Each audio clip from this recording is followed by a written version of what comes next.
প্রিয় দর্শক, আসসালামু আলাইকুম। আজকের পর্বে সবাইকে স্বাগতম।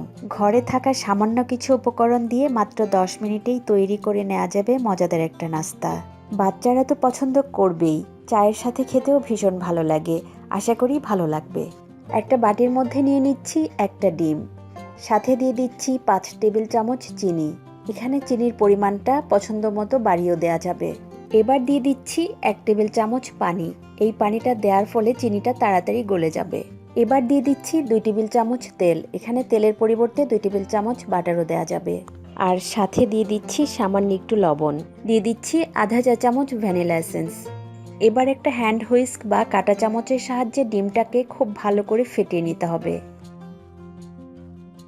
খেয়াল রাখতে হবে চিনিটা যেন পুরোপুরি গলে যায়। এবার এই ডিমের মিশ্রণের সঙ্গে দিয়ে দিচ্ছি 1 কাপ ময়দা, আর সাথে দিয়ে দিচ্ছি আধা চা চামচ বেকিং সোডা। ময়দা দেওয়ার পর আমি কাঁটা চামচের সাহায্যে একটু মিশিয়ে নিচ্ছি।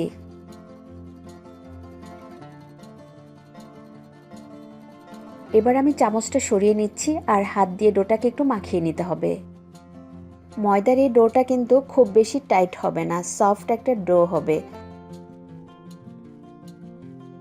ডোটা মাখানোর সময় আমি এখানে আরও 1 টেবিল চামচের মতো ময়দা দিয়েছিলাম। আমার ডোটা মাখানো হয়ে গেছে, আমি একটু দেখিয়ে দিচ্ছি। এরকম একটা সফট ডো হবে।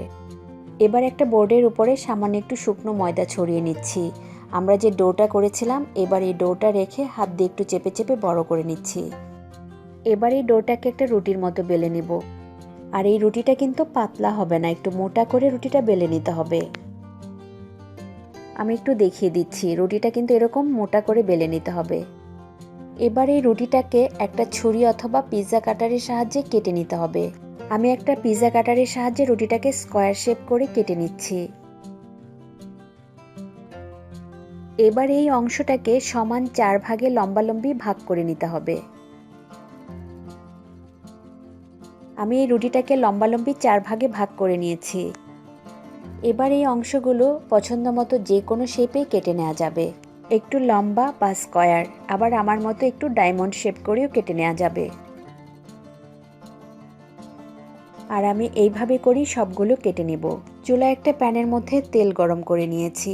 এবার এই তেলের মধ্যে আমি এটাকে কোনো নাম দেইনি, চাইলে এটাকে বিস্কিট, ডোনাট বা কেকও বলতে পারেন।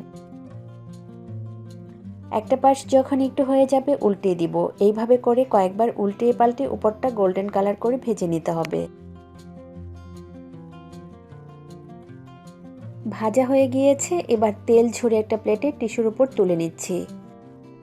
এইভাবে বানিয়ে বাচ্চাদের টিফিনে বা বিকেলে চা কফির সঙ্গে খেতেও ভালো লাগবে। আশা করি আজকের এই সহজ রেসিপিটি আপনাদের ভালো লেগেছে। ভালো লাগলে লাইক এবং কমেন্ট করে আমাকে জানাতে পারেন। আর আমার রেসিপিসগুলো যদি ভালো লাগে তাহলে আমার চ্যানেলটি সাবস্ক্রাইব করবেন। আজকে তাহলে বিদায় নিচ্ছি। সবাই খুব ভালো থাকবেন এবং নিরাপদে থাকবেন। আল্লাহ হাফেজ।